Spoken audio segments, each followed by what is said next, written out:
Up Your Game with CMO Coaches is for current and aspiring chief marketing officers. Each episode will feature one of our experienced CMO coaches focusing on a topic that they are passionate about to help you up your game.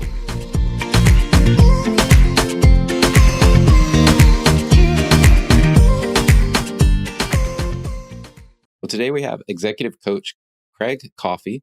Craig is focused on helping leaders unlock and grow their talents, lead more powerfully, and build stronger teams and deliver inspired results. Craig quickly identifies with clients' complex roles and challenges because he's held management positions in Fortune 200 companies. Craig is a diversity, equity, inclusion, and belonging champion who naturally delivers insights and perspective. He's received his coaching credentials through the International Coaching Federation, the most recognized and governing and credentialing body of the coaching profession. He works with clients that span a variety of sectors, include prominent organizations like AT&T, Logitech, Intuit, Principal Financial Group, LinkedIn, Yum Brands, and PepsiCo, to name just a few. Previously, Craig held senior level marketing and general management positions for several of Fortune 200 companies and has a proven track record of building businesses and well-recognized global brands for Kraft, Pizza Hut, PepsiCo, Nokia, and Wells Fargo. Well, Craig, welcome to Up Your Game with CMO Coaches. Great. Thank you. It's a pleasure to be here. Well, today's topic is Up Your Game in leadership. And as you know, leadership is earned, not given. Executives often arrive at a leadership position due to their tenure or functional expertise, but have minimal experience leading a team. They frequently mistake the elevated title, salary, size of the office for leadership legitimacy. But those are superficial symbols. Authentic leadership is messy and earned. It starts by demonstrating credibility for the team you're responsible for. So, Craig, as an executive coach, you're working with a lot of Fortune 200 companies and senior executives. How do most companies think about or frame leadership? Yeah, I appreciate the intro and I wholeheartedly subscribe to that. I think often companies think about leadership. They have some form of this.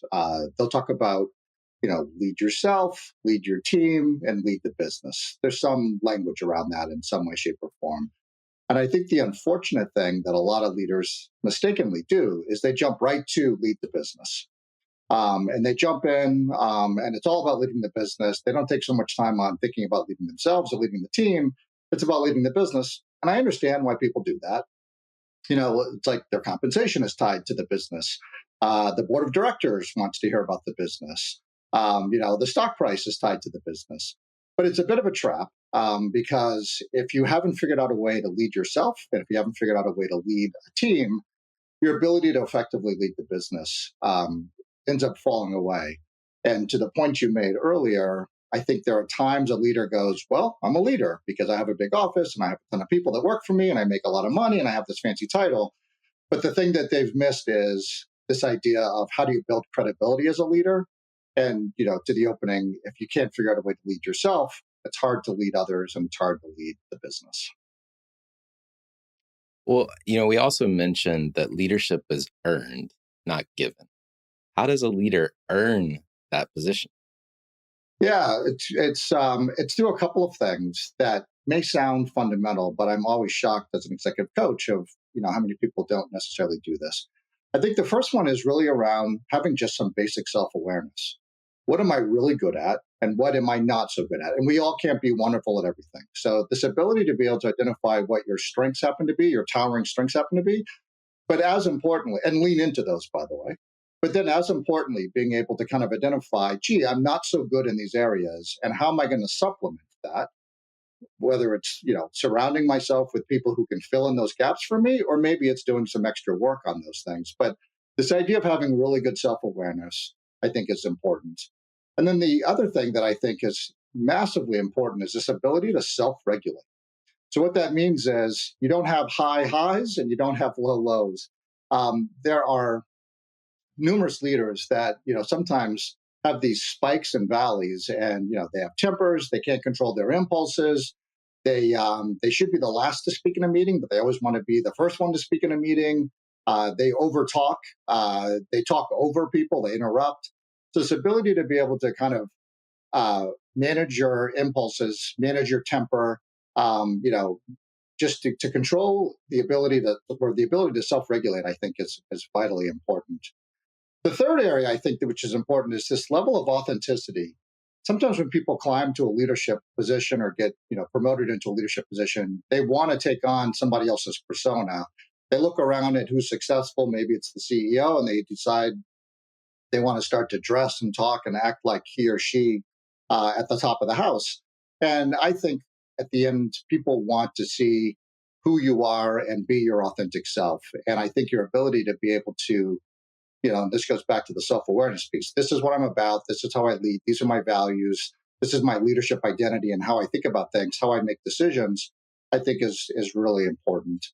The fourth one, I think, is around just the ability to be vulnerable. And this probably ties back a little bit to this idea of what am I good at and what am I not good at?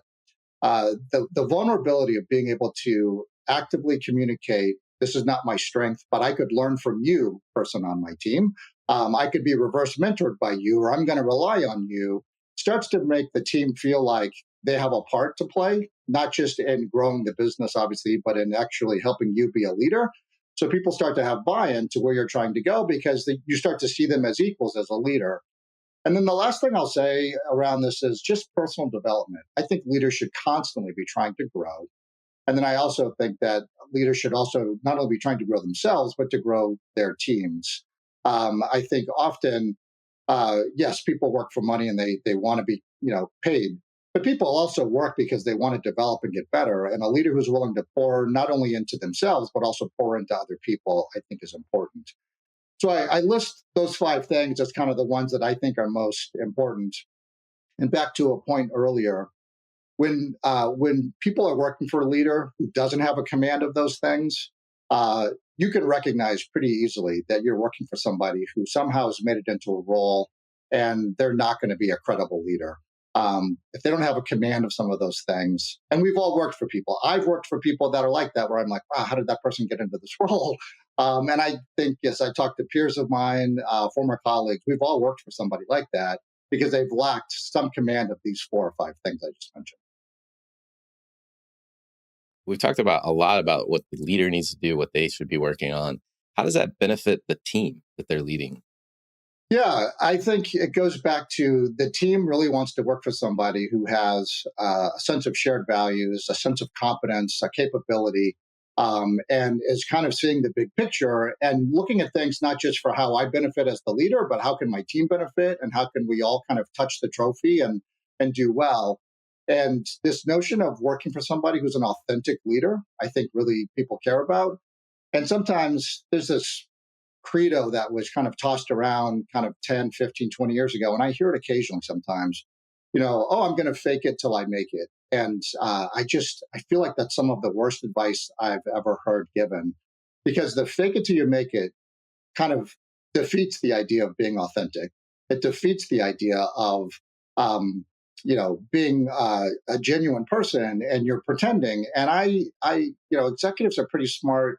Middle managers are pretty smart. Like everybody can kind of see a mile away somebody who's faking their way through something.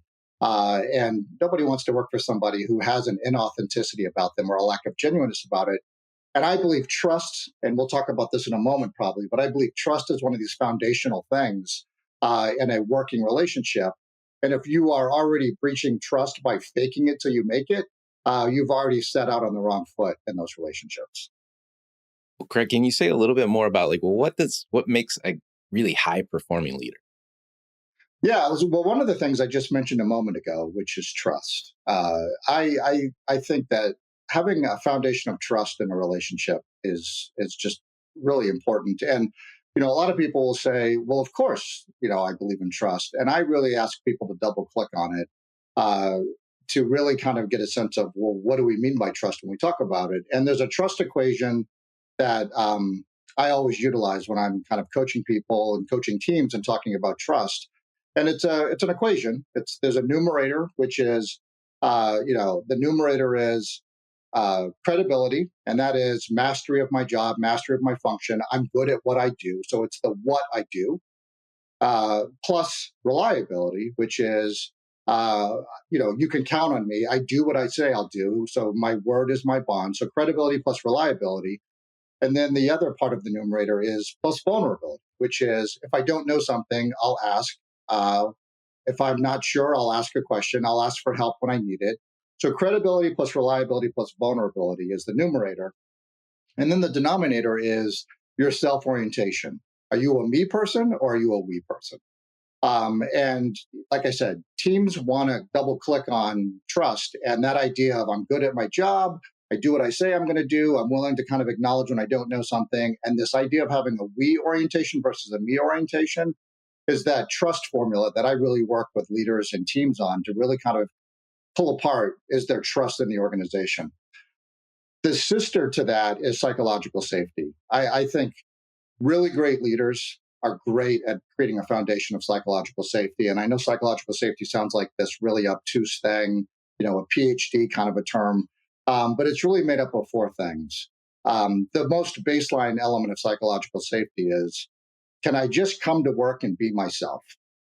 Just show up as I am, and I'm appreciated for all of my differences, and I'm appreciated for all of my talents. So that's the sheer basic is I can come to work and be myself. The next level of psychological safety is learner safety.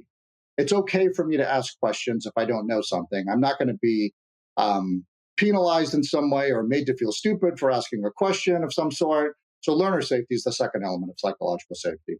The third area is contributor safety, where I can provide my point of view. I can share something without risk of something punitive happening or being held against me.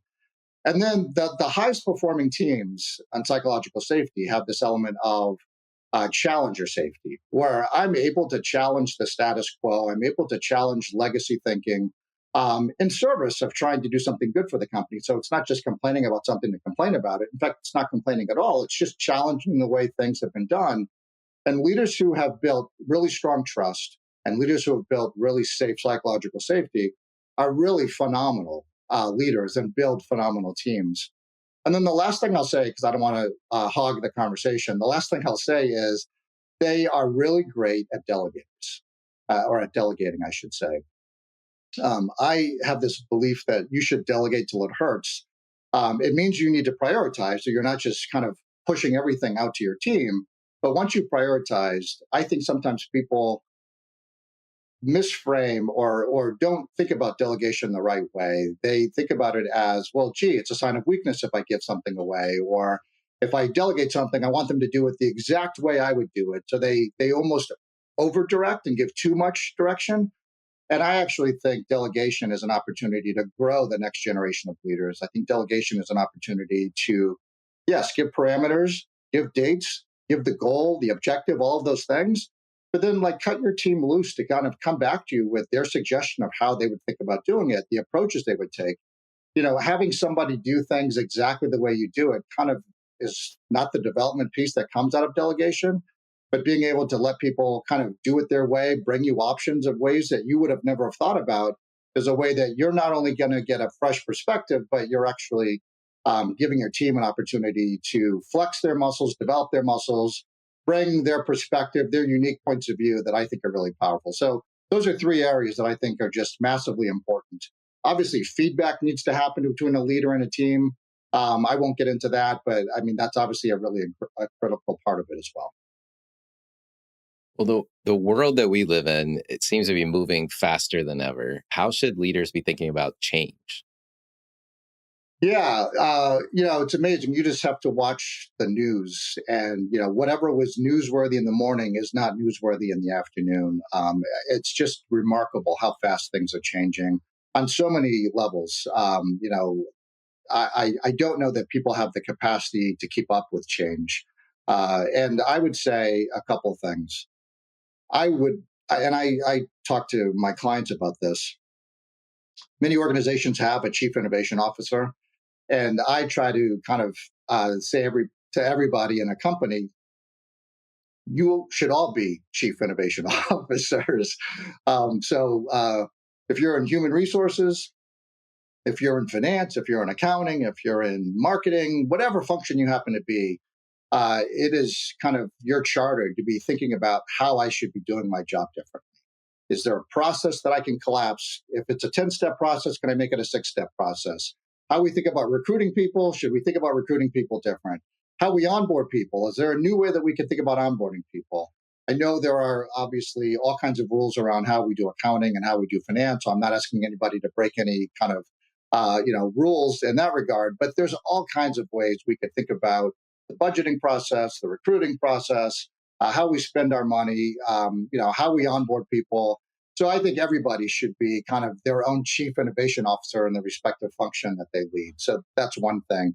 And when you are driving that level of change on an ongoing basis, and people can come to expect, oh, this is the culture, this is the norm, it starts to make change a little bit less scary because when somebody sees a leader who's going through that kind of thought process and they're inviting other people, for the comment I made earlier, it's a psychologically safe place to contribute, to challenge, to ask questions. Since people start to kind of get hooked on that and they want to be a part of it as well, and especially if delegating the change, and people feel like they have an opportunity to play a role in, hey, you're asking me, how could we do this differently? It starts to excite people. And then the other element of change that I think is great is change doesn't just happen by itself. It usually happens not in a vertical, but in a horizontal. So if I am in marketing or finance or human resources, if I'm trying to initiate change, chances are I'm going to have to work horizontally with my peer group to make that change happen. So you now start to build the muscle of people getting out of their vertical and working horizontal in many ways. And I think that's where organizations become really strong when they're kind of thinking about things broadly versus just in a very narrow way. The other comment I'll make about change is I think it's really important to be able to help people to adapt through change.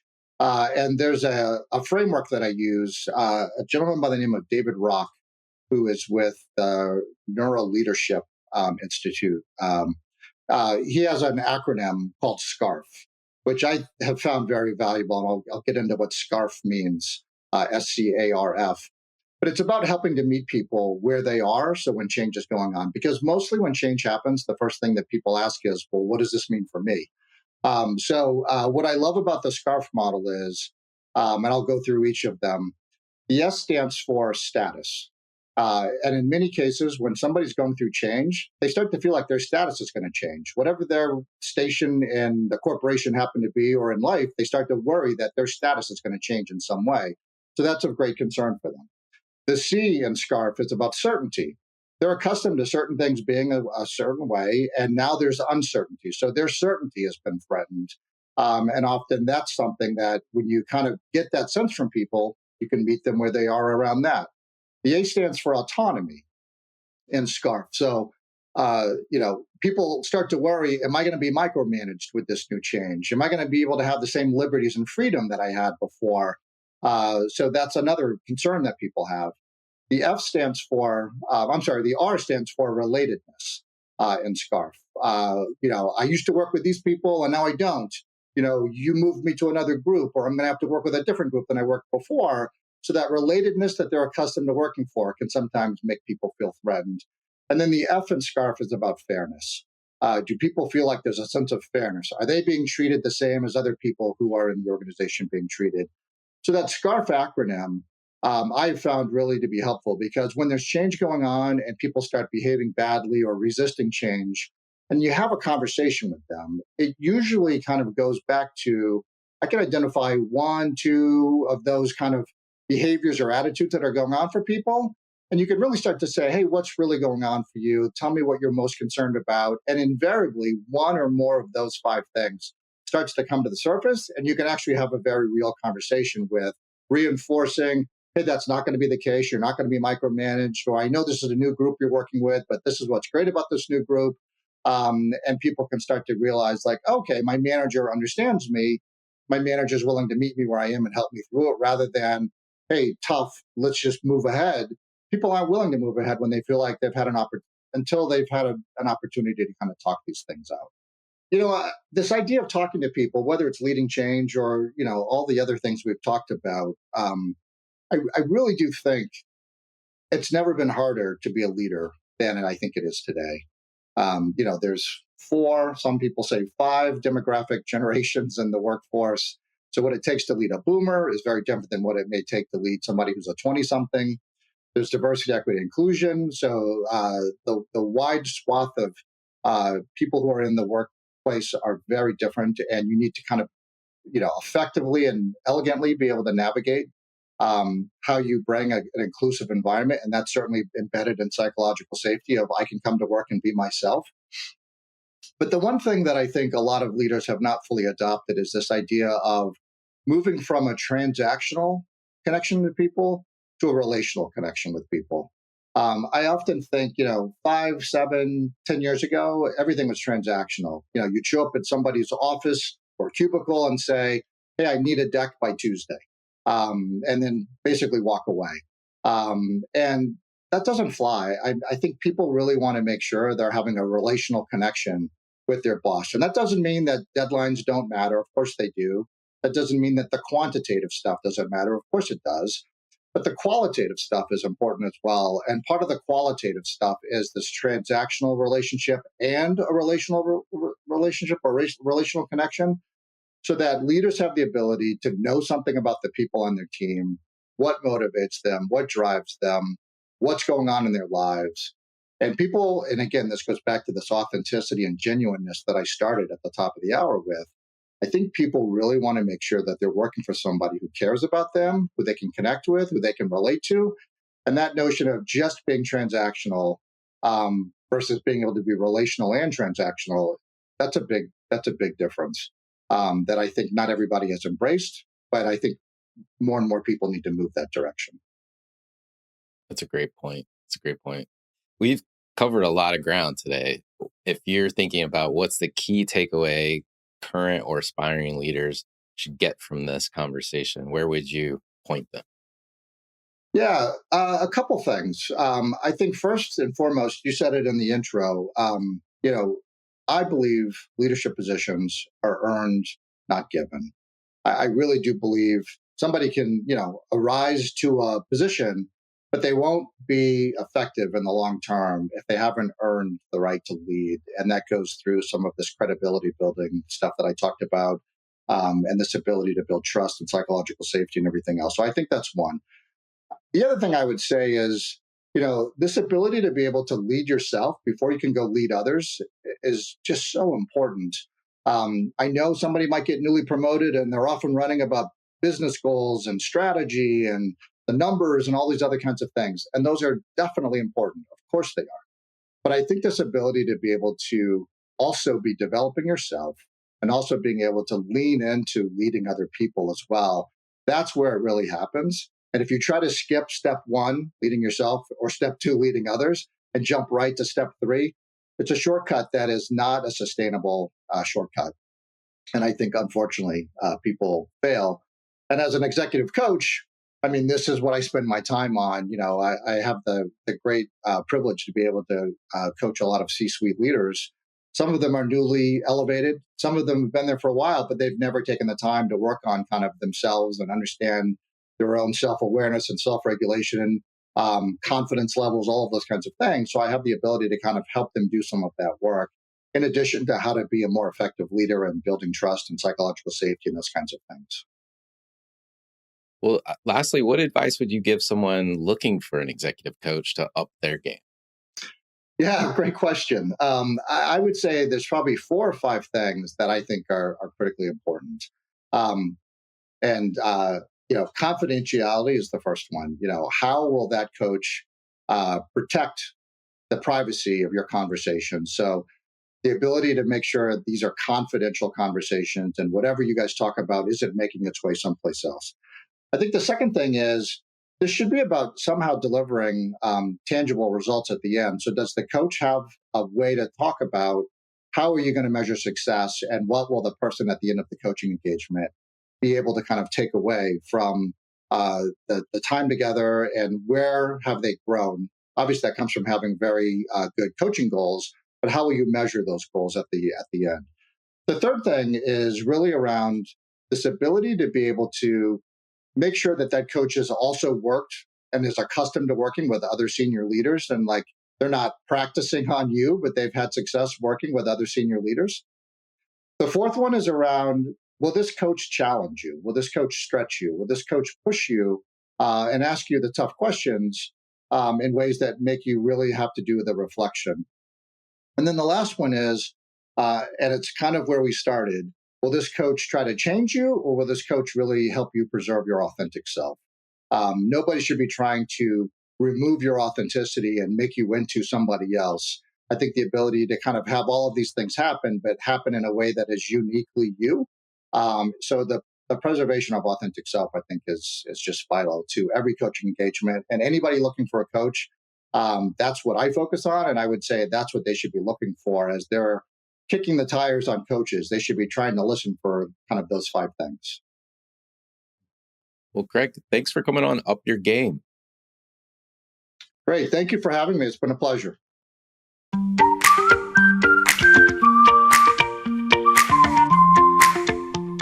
This episode of Up Your Game is brought to you by CMO Coaches. If you want to work with a coach, visit cmocoaches.com.